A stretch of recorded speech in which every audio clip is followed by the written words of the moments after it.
Monsieur le ministre, la parole est à monsieur Jean-Pierre Pons. Merci Monsieur le Président. Ma question s'adresse à Madame Nathalie Loiseau, ministre chargée des Affaires européennes.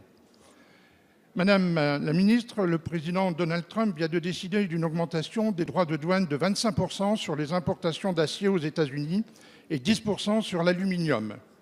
En Europe, cette décision pénalise principalement l'Allemagne, premier pays exportateur d'acier vers les États-Unis, la France avec environ 400 000 tonnes en exportant à peu près 5 fois moins.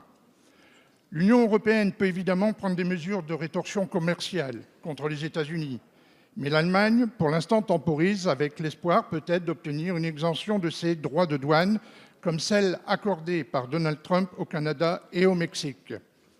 La décision de sanction par l'Union européenne serait immédiatement suivie de représailles par les États-Unis contre les produits européens et donc français. À ce sujet, il faut rappeler, et c'est un peu mon inquiétude, que c'est surtout la France et ses agriculteurs qui, en Europe, ont le plus souffert avec la perte de leur marché russe des sanctions prises contre la Russie par l'Union européenne après l'annexion de la Crimée.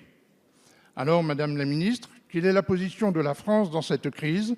L'Union européenne va-t-elle négocier avec Donald Trump ou laisser l'Allemagne tenter d'obtenir unilatéralement un accord d'exemption avec le président Donald Trump ? Je vous remercie. Merci, monsieur le député. La parole est à monsieur Jean-Yves Le Drian, ministre de l'Europe et des Affaires étrangères. Monsieur le député Jean-Pierre Pons, le système commercial international traverse une période critique.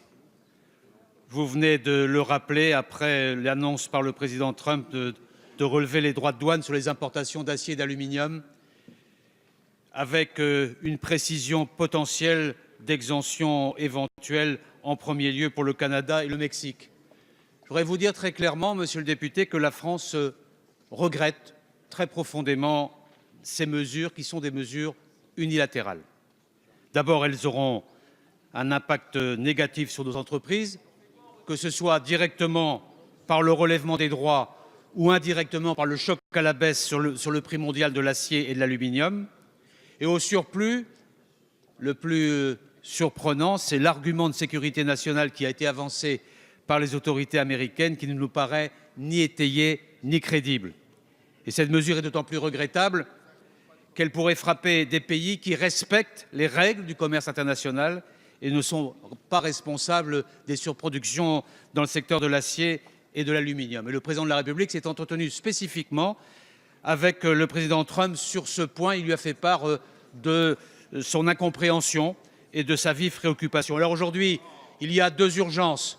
La première, c'est d'expliquer aux États-Unis que la meilleure manière de traiter ces déséquilibres, c'est précisément de le faire, non pas dans le protectionnisme, mais dans un dialogue au sein de l'Organisation mondiale du commerce ou dans le cadre du G20.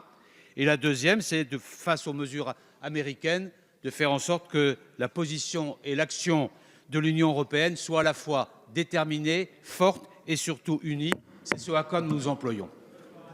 Merci, monsieur le ministre.